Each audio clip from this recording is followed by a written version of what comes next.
نحمده ونصلي ونسلم على رسوله الكريم. ما بعد فأعوذ بالله من الشيطان الرجيم. بسم الله الرحمن الرحيم.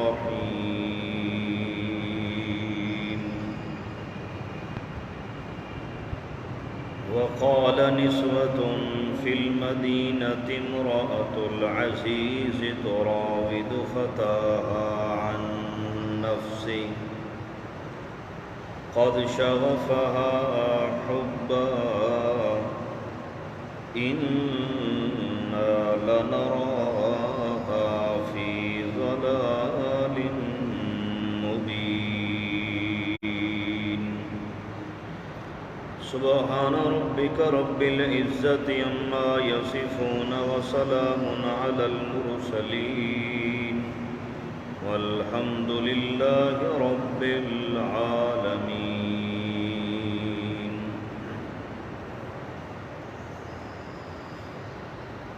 حضرت یوسف علیہ السلام کے قصے اور واقعے کا حال نمبر 6.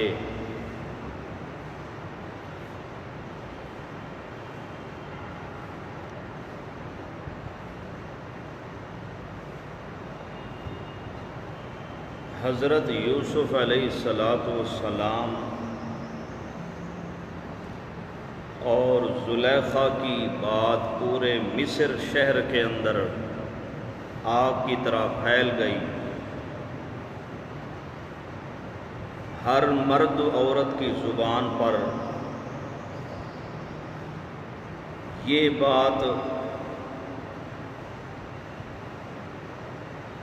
آنے لگی کہ عزیز مصر کی بیوی نے اپنے غلام کو ورغلانے کی کوشش کی ہے اور گناہ پر آمادہ کیا ہے. تو عزیز مصر کی بیوی نے پھر مصر کی 40 بڑے گھرانے کی عورتوں کو اکٹھا کر کے ان کی دعوت کی اور ان کو یہ بات سمجھائی کہ میرا جو غلام ہے یوسف، اس کا حسن و جمال تم خود دیکھ کر اندازہ لگاؤ، میں ایسے تو نہیں اس پر فریفتہ ہو گئی. بہرحال ترجمہ دیکھیں.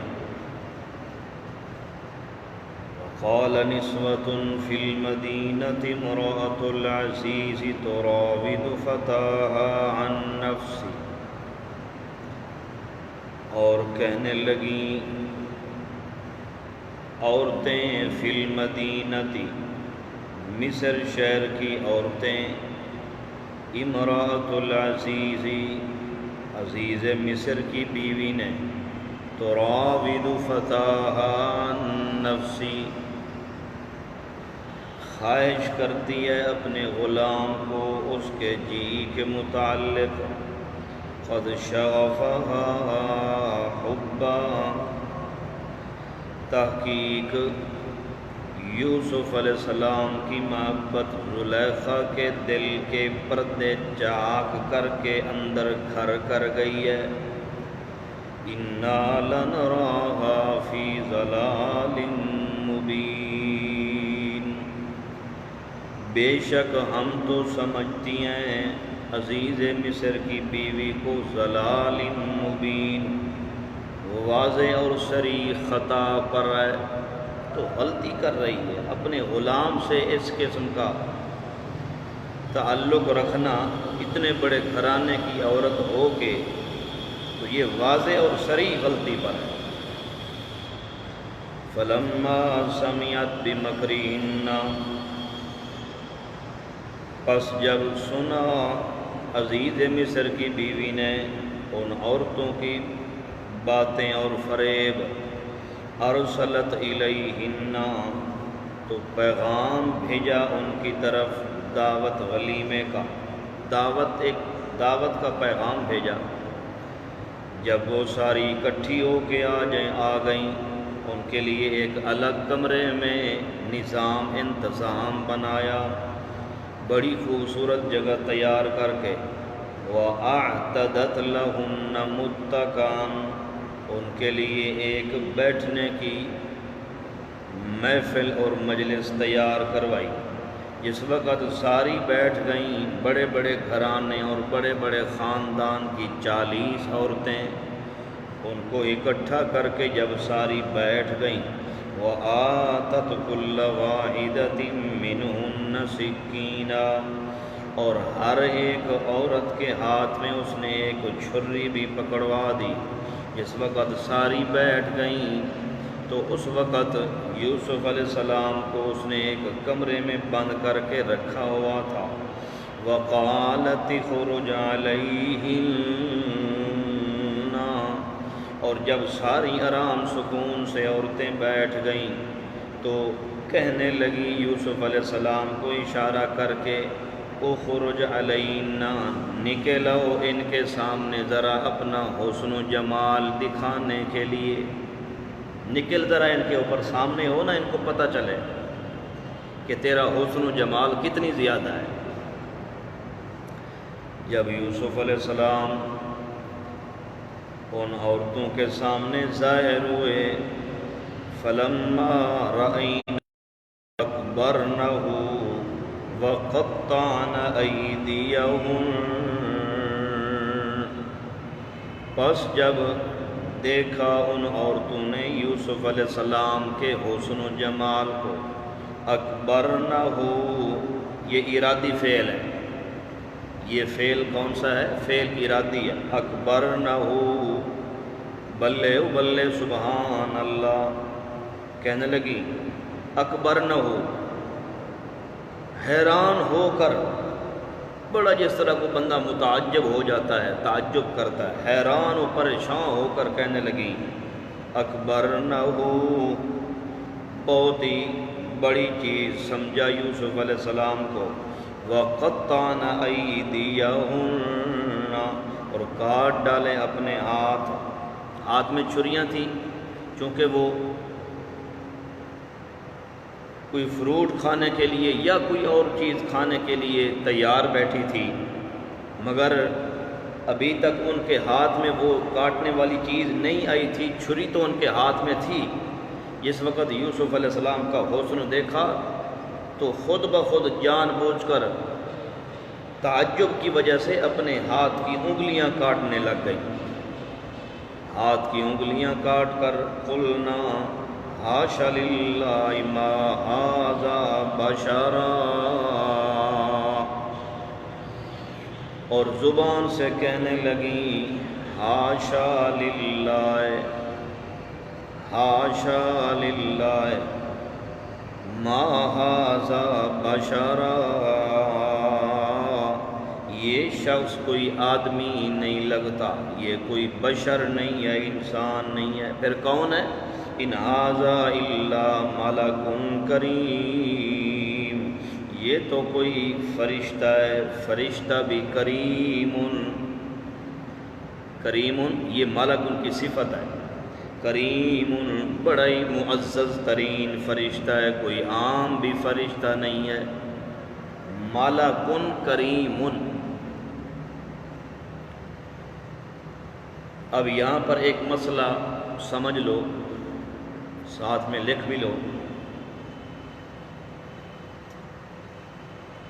یوسف علیہ السلام کو مصر کی کراڑیوں نے فرشتہ سمجھا اور فرشتہ کہا، فرشتہ بھی معزز ترین۔ استاد محترم حضرت علامہ احمد سعید خان رحمۃ اللہ تعالی علیہ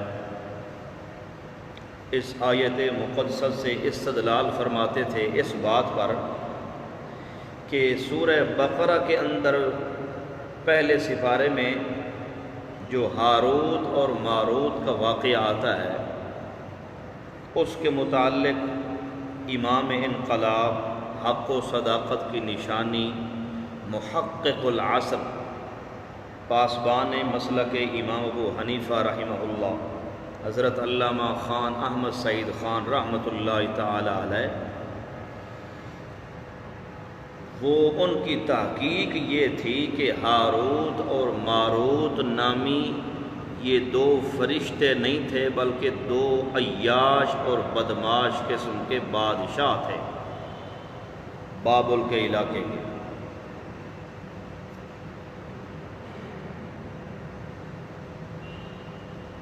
دو عیاش اور بدماش قسم کے بادشاہ تھے۔ وما انزل علی الملکین ببابل ہاروت و ماروت۔ اور مزے کی بات میں آپ کو بتاؤں، اہل علم حضرات ذرا توجہ کریں، اس مقام پر جو لفظ ما ہے، حرف ما، وہ ما نافیہ بناتے تھے آخر تک، شروع سے ما کفر سلیمان سے لے کر آخر تک ما نافیہ ہے، آخر تک نہیں والا معنی ہے، نفی والا معنی۔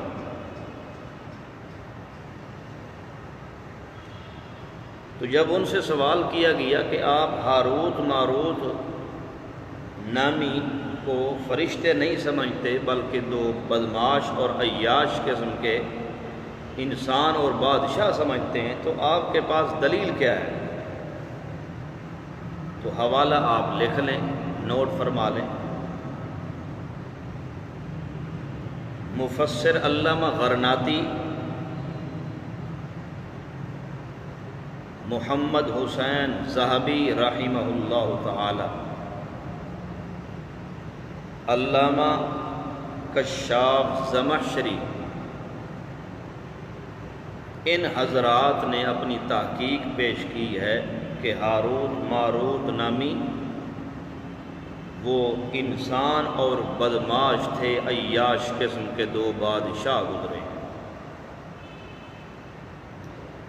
پھر علامہ صاحب رحمہ اللہ تعالی پر یہ سوال ہوتا تھا کہ مالک تو فرشتے کو کہتے ہیں، پھر انسان اس سے کیسے مراد ہو سکتا ہے؟ تو قربان جاؤں اپنے استاد محترم حضرت علامہ خان احمد سعید خان رحمۃ اللہ تعالی علیہ کی فہم اور سمجھ قرآنی پر، اللہ نے ان کو قرآن کی سمجھ عطا فرمائی تھی۔ اس سوال کے جواب میں انہوں نے فرمایا کہ واقعی انسان کو بھی اگلے لوگ فرشتہ کہہ دیتے ہیں بعض اوقات، اور دلیل میں یہ سورہ یوسف کی آیت پیش کی اور فرمایا ان ھذا الا ملک کریم۔ مصر کی کراڑیاں اور مصر کی کافر عورتوں نے یوسف علیہ السلام کو بھی فرشتہ کہا تھا، حالانکہ یوسف علیہ السلام انسان تھے، بشر تھے، مگر ان پر بھی ملک کا لفظ استعمال ہوا ہے۔ اس سے معلوم ہوتا ہے کہ ما انزل علی الملکین ببابل ہاروت و ماروت، ہاروت اور ماروت نامی پر بھی ملک کا اس لفظ استعمال ہوا ہے، اس کا اطلاق ہوا ہے، تو لہٰذا اس سے مراد بھی انسان ہے۔ یہ مسئلہ سمجھ آ گیا ہے؟ آگے دیکھیں۔ قالت فذلکن الذی لمتننی فیہ، کہنے لگی وہ عزیز مصر کی بیوی، یہ وہی ہے جس کے متعلق تم مجھے طعنہ مارتی تھیں۔ وَلَقَدْ رَاوَدتُّهُ عَن نَّفْسِهِ فَاسْتَعْصَمَ، اور میں نے ہر طرح سے کوشش کی ہے اس کو ورغلانے کی، مگر فَاسْتَعْصَمَ، اس کا بال بال بچ گیا ہے میرے وار سے، حملوں سے۔ اور اب میرا فیصلہ یہ ہے کہ وَلَئِن لَّمْ يَفْعَلْ مَا آمُرُهُ، اور اگر نہ کرے گا وہ کام جس کا میں اس کو حکم دیتی ہوں، لَيُسْجَنَنَّ، البتہ میں اس کو جیل کے اندر بھجوا دوں گی، وَلَيَكُونَ مِنَ الصَّاغِرِينَ، اور ہو جائے گا یہ بے عزت، بے عزتوں میں سے ہو جائے گا اگر اس نے میرا حکم نہ مانا۔ قال رب السجن احب الی مما یدعوننی الیہ۔ مسلک الانبیاء فی مسئلۃ الدعاء، پکار کے مسئلے میں انبیاء کا مسلک کیا ہے؟ ہر نبی نے ہر مشکل وقت میں جب بھی پکارا ہے تو صرف اللہ تعالیٰ کی ذات کو پکارا ہے۔ کہنے لگے یوسف علیہ السلام، اے رب میرے، السجن احب الیہ، مجھے قید خانہ زیادہ پسند ہے اس بات سے، مما یدعوننی الیہ، جس کی طرف یہ مجھے بلا رہی ہے، دعوت دے رہی ہے۔ وَإِلَّا تَصْرِفْ عَنِّي كَيْدَهُنَّ، اور اگر نہ ہٹایا مجھ سے ان کا فریب اللہ تم نے، اصب الیہن، تو پہنچ جاؤں گا میں ان کی طرف، وَأَكُن مِّنَ الْجَاهِلِينَ، اور ہو جاؤں گا میں بے عقل۔ اللہ تیری رحمت نہ ہوئی تو میں تو انسان ہوں، ان کی طرف میل بھی ہو سکتا ہوں۔ فاستجاب له ربه فصرف عنه كيدهن، سو قبول کر لی اس کی دعا کو اس کے رب نے، پس ہٹا دیا اللہ نے یوسف علیہ السلام سے کیدہن، ان کا مکر و فریب۔ انہ هو السمیع العلیم، اللہ کا قانون یہ ہے، ہمیشہ قانون کلی یہ ہے کہ بے شک وہ سننے والا ہے، العلیم، خبردار ہے۔ جو بھی اس کو پکارتا ہے اس کی پکار کو سن کے قبول کر لیتا ہے۔ ہر نبی نے اللہ کو پکارا ہے، ہر نبی کی پکار کو قبول کر کے سن کے قبول کرنے والا کون ہے؟ اللہ کی ذات۔ کسی نبی نے بھی غیر اللہ کو نہیں پکارا، ولیکن کونوا ربانیین، ہر نبی نے یہی تعلیم دی ہے کہ رب رب کرنے والے بن جاؤ، ایک اللہ کو پکارنے والے بن جاؤ۔ ثم بدا لهم من بعد ما رأوا الآیات، پھر یوں سمجھ میں آیا لوگوں کو ان نشانیوں کو دیکھنے کے بعد، لَيَسْجُنُنَّهُ، کہ قید رکھیں اس کو ایک مدت، یوسف علیہ السلام کو جیل کے اندر ڈال دیں گے۔ بالآخر چھٹے حال کا خلاصہ یہ ہوا کہ جرم بھی نہیں یوسف علیہ السلام کا، پھر بھی یوسف علیہ السلام کو جیل کے اندر بھجوا دیا گیا۔ ہمیشہ چور الٹا کوتوال کو ڈانٹے، ایسے ہی ہوتا ہے، جرم جس کا نہیں ہوتا تو دنیا اسی کو مجرم سمجھتی ہے۔ پر یوسف علیہ السلام جیل کے اندر چلے گئے، چونکہ اللہ سے مانگی جیل، اس لیے یوسف علیہ السلام نے، اور یہ بہتر دعا فرمائی، کیونکہ گناہ کرنے سے بہتر ہے کہ بندہ جیل کی زندگی بسر کرے۔ اب ساتواں حال شروع ہو رہا ہے یوسف علیہ السلام کے قصے کا۔ ساتواں حال، یوسف علیہ السلام جیل کے اندر داخل ہو گئے۔ جب جیل میں داخل ہوئے تو ان کے ساتھ دو مجرم، دو قیدی اور بھی داخل ہو گئے۔ پھر انہوں نے اپنا خواب سنایا، یوسف علیہ السلام نے ان کو ان کے خواب کی تعبیر بتلانے سے پہلے رب کی کھری توحید ان کو سنائی، اس کے بعد ان کے خواب کی تعبیر بتلائی۔ یہ ساتواں حال، دیکھیں ترجمہ۔ وَدَخَلَ مَعَهُ السِّجْنَ فَتَيَانِ، اور داخل ہوئے جیل میں یوسف علیہ السلام کے ساتھ دو جوان، دو مجرم اور بھی تھے۔ قال احدهما انی ارانی اعصر خمرا، اس وقت وہ جیل کی کوٹری میں بند ہو گئے تو دونوں جوانوں نے دیکھا کہ ہمارے ساتھ یہ جو تیسرا بندہ ہے بڑا کوئی نیک معلوم ہوتا ہے، اس کا چہرہ بھی 14ویں کے چاند سے بھی زیادہ چمکتا ہے، کہنے لگے کیا آپ خواب کی تعبیر جانتے ہیں؟ یوسف علیہ السلام نے فرمایا جی ہاں جانتا ہوں۔ تو انہوں نے خواب اپنے اپنے سنانا شروع کر دیا۔ ایک ان میں سے کہنے لگا جناب میں خواب دیکھتا ہوں کہ میں نچوڑتا ہوں شراب نچوڑ رہا ہوں میں انگوروں سے۔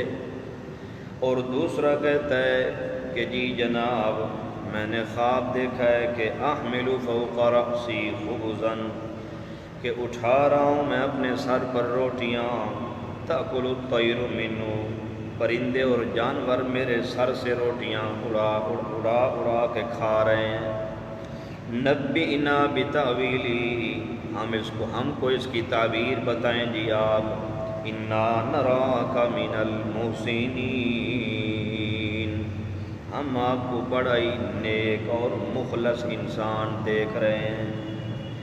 یوسف علیہ السلام نے فرمایا لا یأتیکما طعام، نہ آنے پائے گا تم کو کھانا، ترزقانی جو تم کو ملتا ہے، مگر میں تم کو بتا چکوں گا اس کی تعبیر قبل ان یأتیکما، اس کھانے کے آنے سے پہلے۔ ذالکما مما علمنی ربی، یہ خواب کی تعبیر کا علم بتلانا یہ مجھے میرے رب نے سکھلایا ہے، میری اپنی کسبی چیز نہیں ہے، وہبی چیز ہے۔ انی ترکت ملت قوم لا یؤمنون باللہ، میں نے چھوڑا ہے دین اس قوم کا جو ایمان نہیں لاتی اللہ پر اور آخرت کے دن پر۔ ہم کافرون، وہ لوگ چٹے منکر ہیں، کافر ہیں۔ واتبعت ملت آبائی ابراہیم واسحاق ویعقوب، اور میں پیچھے چلتا ہوں اپنے باپ داداؤں کے دین اور ملت کے، ابراہیم، اسحاق اور یعقوب علیہ السلام۔ ما کان لنا ان نشرک باللہ من شیء، میرے باپ دادے کا دین اور میرا دین یہ کہتا ہے کہ ہمارا یہ کام نہیں، ہمیں یہ مناسب نہیں ہے، ہمیں یہ جائز نہیں ہے کہ ہم شریک کریں اللہ تعالیٰ کا کسی کو بھی، من شیء، ذرہ چیز کو بھی ہم اللہ کا شریک نہیں سمجھتے۔ یہ میرا بھی دین ہے، ابراہیم علیہ السلام کا بھی دین ہے، اسحاق، یعقوب علیہ السلام، سب پیغمبروں کا یہی میرے باپ دادوں کا دین ہے۔ ہمارے ملت اور دین میں شرک کرنا بہت بڑا جرم ہے۔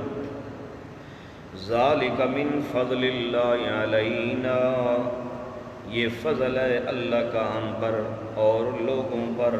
ولیکن اکثر الناس لا یشکرون، لیکن اکثر اللہ کا احسان مانتے نہیں ہیں۔ اکثر لوگ مانتے نہیں ہیں، احسان بھی اللہ کا ہوتا ہے، نعمتیں بھی اللہ کی ہوتی ہیں، مگر اللہ کا شکر نہیں مانتے۔ وہ کہتے ہیں فلانے حضرت کا شکر ہے، فلانے بابے کا ہمارے اوپر جی اس کی نظر کرم ہے۔ تو ایسے لوگ اللہ کا احسان اور شکر نہیں مانتے۔ یا صاحب السجن، اب یوسف علیہ السلام نے ان دو قیدیوں کو پہلے توحید رب کی کھری کھری سنائی۔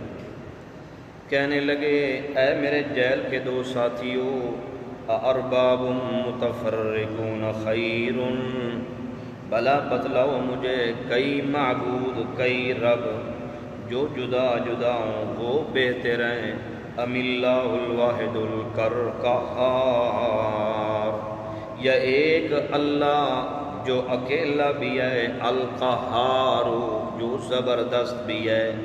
ایک اکیلا اللہ بہتر ہے یا کئی خدا بہتر ہیں جدا جدا۔ ما تعبدون من دونہ الا اسماء سمیتموها، باقی تم جن کی پوجا پاٹ کرتے ہو، جن کو تم بلاتے ہو اللہ کے علاوہ، وہ نہیں ہیں مگر ایک قسم کے نام، سمیتموها جو رکھ دیے تم نے، تمہارے باپ دادوں نے، ما انزل اللہ بها من سلطان، نہیں اتاری اللہ نے ان کے عبادت کرنے پر کوئی دلیل اور کوئی سند، اللہ نے کوئی چیز نہیں اتاری، نہ ہی حکم دیا اللہ نے کہ اللہ کو چھوڑ کر ان معبودوں کی، ان بتوں کی سور و پکار کرو، اللہ نے نہیں دیا۔ تو اللہ کا کیا کام ہے، اللہ نے کیا حکم دیا، ان الحکم الا للہ، نہیں ہے قسمت کے فیصلے کرنا الا للہ، مگر صرف ایک اللہ تعالیٰ کے اختیار میں، اللہ کے ہی اختیار میں ہے قسمت کے فیصلے کرنا۔ کوئی نبی ولی یا کوئی پیر فقیر یا کوئی جن فرشتہ کسی کی قسمت کے فیصلے نہیں کر سکتا۔ امر اللہ تعبدوا الا ایاہ، حکم دیا ہے اس اللہ نے کہ نہ تم پوجا پاٹ کرو کسی کی مگر صرف اسی ایک خدا کی۔ ذالک الدین القیم، یہی مضبوط راستہ ہے، مضبوط دین ہے، ولکن اکثر الناس لا یعلمون، لیکن اکثر لوگ نہیں جانتے۔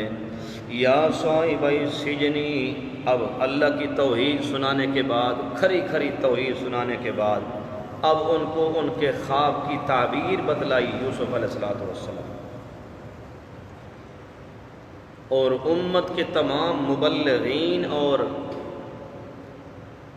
بڑے بڑے جو رہنما ہیں ان کو یوسف علیہ السلام کی تعلیم سے اللہ نے سکھلایا ہے کہ چاہے جو بھی دنیا کے کام ہوں، جو کچھ بھی ہو، سارے کام ایک طرف رکھ کے پہلے لوگوں کو اللہ کی کھری کھری توحید سناؤ۔